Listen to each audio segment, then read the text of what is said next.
Elizabeth I, Queen of England and Ireland, whose reign is often called the Golden Age. Even today, her life, her love, and her political decisions continue to inspire filmmakers. But how accurate is the film Elizabeth, the Golden Age? Did we really see the true story of the Gloriana on screen, or was it just another Hollywood version of history? Let's try to figure it out together in today's video. The idea for today's video actually came from my previous one, the one about the Grey sisters. While I was working on that, I used a few scenes from Elizabeth, the Golden Age, and I realised just how visually stunning the film is. But as I watched more closely, I started noticing that some historical facts and events were, let's say, a bit distorted.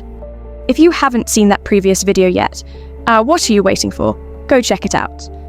And while you're here, don't forget to like this video. It really means a lot to me. So, the film sets its events in 1585, which would make Queen Elizabeth I 51 years old at the time. And yet, we see a scene where Francis Walsingham is having a heartfelt conversation with her in a boat, stressing how important it is for her to marry and produce an heir. He even mentions that people suspect Elizabeth is barren, while Mary Stuart, her rival, has a son. Elizabeth replies that she must prove she's not barren. But honestly, by that time it was pretty clear to everyone that she wasn't going to marry, and no one seriously expected her to have children anymore. Even today, pregnancy at 50 is considered high risk. Imagine what it was like in the 16th century. In fact, Elizabeth herself had made her position quite clear as early as 1559, when she famously said, "And in the end this shall be for me sufficient, that a marble stone should declare that a queen, having reigned such a time, lived and died a virgin." So all the matchmaking, courtship, and talk of possible husbands shown in the film, all of that happened much earlier, and mostly before 1570. And as for Mary's son, James, well, by 1585, he was already a 19-year-old man ruling Scotland. It was more or less obvious that he would likely be Elizabeth's successor. And since we're already talking about love and marriage, where is Elizabeth's real great love in the film? Robert Dudley? Well, he's just not there. Okay, she briefly remembers dancing with him in one scene, but that's it. And honestly, for me, that's one of the film's biggest mistakes. In reality, their relationship went through many stages, and although it eventually became purely platonic, it lasted until the very end of his life. And during the exact period shown in the movie, Robert Dudley was actually very much involved in everything that was happening. He had been appointed Lieutenant and Captain General of the Queen's armies and companies during the threat of the Spanish Armada. It was Dudley who set up the military camp at the Thames, organised the Queen's visit to the troops, and stood beside her when she delivered her famous speech to the troops at Tilbury. Naturally, the film altered that moment, and even left out Elizabeth's most iconic line. "I know I have the body but of a weak, feeble woman, but I have the heart and stomach of a king, and of the King of England too." And here's an interesting detail. On that day, Elizabeth actually looked quite different from how she's shown in the film. Her appearance was meant to evoke the Greek goddess Athena. She wore a feathered helmet and a steel cuirass over a white velvet gown. But let's go back to Robert. After the defeat of the Invincible Armada, he made a triumphant return to London and even dined with the Queen to celebrate the victory. So when he suddenly died on September the 4th, 1588, it came as a huge shock. Elizabeth locked herself away in her chambers and refused to come out. Not until the door was literally broken down. Just 4 days before his death, Robert had written her a letter asking about her health. That letter was later found among Elizabeth's personal belongings, after her own death, and across the top of it in her handwriting were the words, "His last letter." So, to completely remove such an important man, arguably the great love of Elizabeth's life from the story, that's a very questionable choice to say the least. But of course, the screenwriters didn't leave us without a bit of romantic drama. They gave us a love triangle between the Queen, Bess Throckmorton, and Walter Raleigh. Now, Raleigh was definitely a royal favourite. Elizabeth gave him plenty of money to fund his expeditions and ambitious projects. but the historical inaccuracy lies in the timeline. All the drama around his secret marriage, the hidden pregnancy, and his arrest actually happened after the events of the Armada, specifically in 1591. Also, in the film, Raleigh is shown as this heroic central figure in battle, jumping into the sea, giving orders, basically leading the charge. In reality, he didn't take part in the actual fighting at Gravelines at all. The Lord High Admiral was Charles Howard, and his Vice Admiral was Francis Drake, along with other major naval leaders of the time. Raleigh's contribution was more behind the scenes.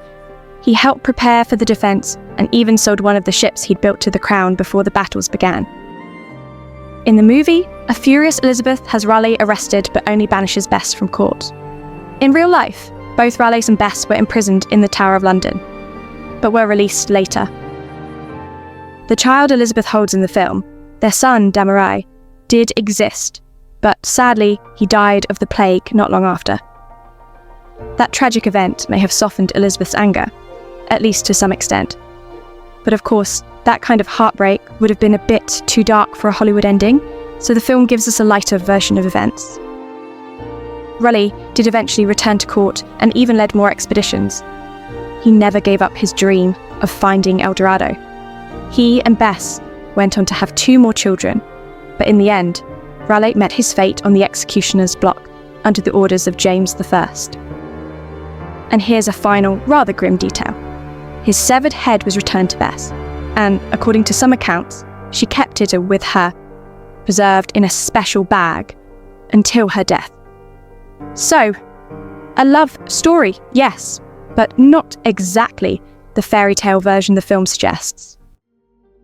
And now, there's one more storyline we definitely can't ignore. The story of Mary, Queen of Scots. In the film, her execution is portrayed almost as a tragic mistake, something Elizabeth didn't really intend, a result of Francis Walsingham getting tangled in his own web of plots. So let's break it down. What did the movie get wrong?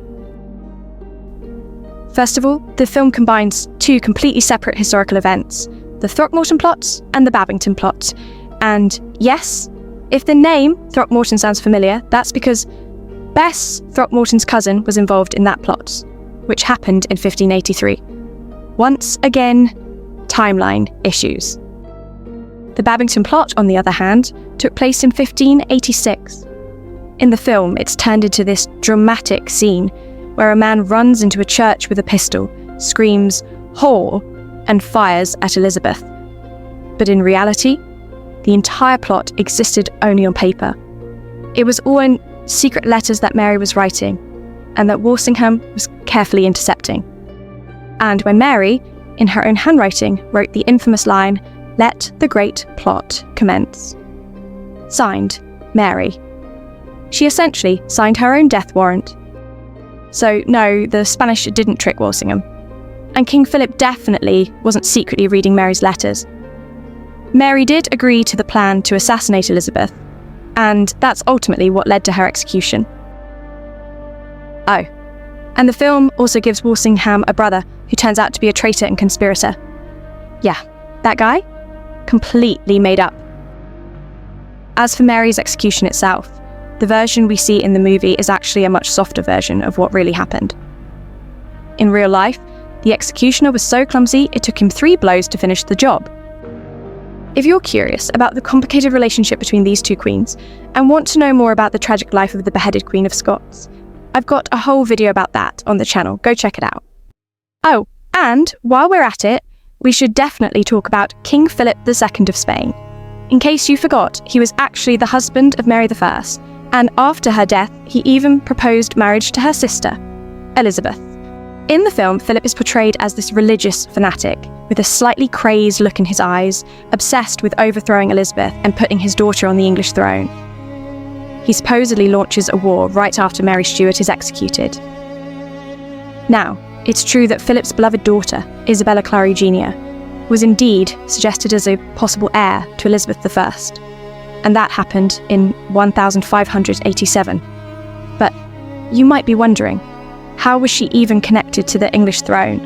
Well, she was actually a descendant of John of Gaunt, and if you've seen my video about Margaret Beaufort, you'll remember why that matters. Because in the movie, Philip is portrayed almost like a complete loser. By the end, even the bishops turn their backs on him after the defeat of the Armada. But to be fair, during his reign, Spain also experienced its own golden age, just like England under Elizabeth. So, no, he wasn't the crazed villain the film makes him out to be. He was actually a highly involved and capable political figure. But of course, every story needs a villain. And for the screenwriters, Philip fit the role perfectly. And now, we're getting to one of the most important battles in history, and the big climax of the film, the war with the Spanish Armada. And yes, once again, the screenwriters took a few creative liberties. In the movie, we're told that the English fleet was significantly smaller than the Spanish. But that's not exactly true.